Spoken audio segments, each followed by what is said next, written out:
किशोर, आपसे एक सवाल ये है कि क्या हम ये माने कि प्रशासन को अगर पता था कि हरिद्वार में इतनी ज्यादा भीड़ होने वाली है तो तैयारियां पूरी थी कि तैयारियों में ही कमी नजर आ रही है?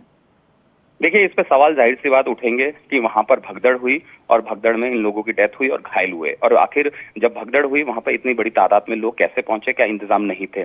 दूसरा सवाल यह है कि हरिद्वार में जो भी आता है, श्रद्धालु जो भी आता है, वहां पे गंगा में डुबकी लगाने के बाद उसको ये बताया जाता है और ये मान्यता भी है और इस तरीके से लोग बताते भी है कि हरिद्वार जो आता है वो हर की पैड़ी में स्नान करेगा और उसके बाद चंडी देवी और मनसा देवी में दर्शन करेगा। और दोनों, अगर मंदिरों की बात करें, दोनों की सिचुएशन है पैदल और ट्रॉली, और वहां पर दोनों जगहों पे अगर दर्शन की बात करें तो वहां पर ज्यादा लोगों की संख्या नहीं हो सकती कि अगर वहां पर अगर 500 चले जाए तो बहुत ज्यादा संख्या मानी जाएगी। 100 से 200 लोग अगर वहां चले जाए बहुत ज्यादा भीड़ होती है। अब प्रशासन इस बात को, पहले तो उसका फोकस यही है कि वो लोगों को यहाँ पर तमाम लोगों को रेस्क्यू करेगा, लेकिन सवाल यही उठेगा कि आखिर जब पता था कि रविवार का दिन है, छुट्टी का दिन है, और इसके अलावा तमाम जो वहां पर श्रावण मास चल रहा है, श्रद्धालु भारी संख्या में आ रहे हैं, तो क्यों नहीं वहां पर इस तरह के इंतजाम किए गए। खासकर जो हाइट पर मंदिर है, मनसा देवी और चंडी मंदिर, उन जगहों पर इस तरह के पुख्ता इंतजाम क्यों नहीं है कि वहां पर इस तरीके के इंतजाम किए जाए और भगदड़ न मचे। क्योंकि हो सकता था अगर ज्यादा भगदड़ होती, ज्यादा होते तो लोग पहाड़ी से भी गिर सकते थे, क्योंकि ठीक जहां पर मंदिर है उसके बगल जहां पर रेलिंग लगाई है उसके नीचे ठीक पहाड़ी है, वो गहरी खाई है, तो हो सकता था वहां पर भी गिर सकते। तो इस बात का इंतजाम करने चाहिए थे। जी बिल्कुल किशोर, और ये भी बता दें कि अगर इंतजाम करने चाहिए थे तो ये तो सबको पता है कि पहाड़ी इलाकों में सबसे ज्यादा समस्या होती है राहत कार्य की, खासतौर से उन इलाकों में जहां पर एक्लिमेटाइजेशन लोगों के लिए आसान नहीं होता है। पहाड़ों पर चढ़कर तो चले जाते हैं, लेकिन उतरते समय जिस गति से आना होता है या फिर चढ़ते समय जिस गति से जाना होता है, इन सब चीजों का ध्यान रखना होता है।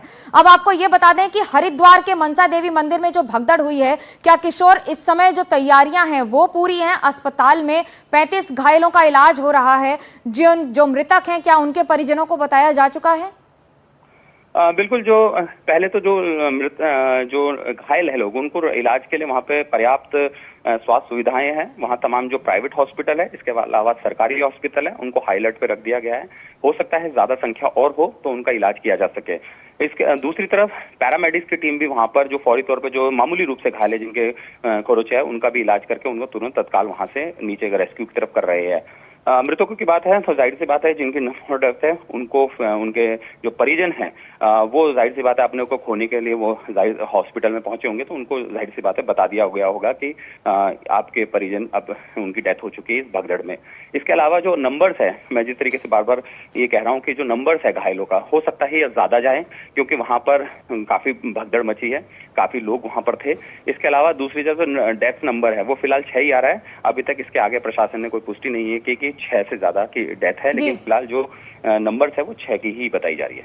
जी किशोर, इस समय हरिद्वार में तो लाखों की भीड़ होती है, ये सबको पता होता है कि कोई स्नान करने आता है, कोई दर्शन करने आता है, कोई हर की पैड़ी तक जाता है या फिर कोई आगे जाता है, लेकिन इन सबके बीच में प्रशासनिक व्यवस्था एक और जहां ट्रैफिक मैनेजमेंट है, अगर ये पता था कि यहाँ भीड़ बढ़ रही है तो क्या उसे रोका जा सकता था, तो ये घटना नहीं होती?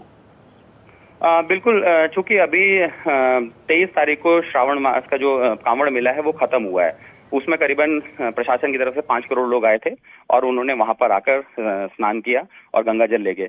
तो ऐसे में इनके पास पहले से ही एक पुख्ता तैयारी होनी चाहिए थी कि अगर श्रावण मास खत्म होता है उसके बाद सावन का महीना जो होता है, कांवड़ मेला खत्म होता है और सावन का महीना होता है, पूरा 1 महीने चलता है।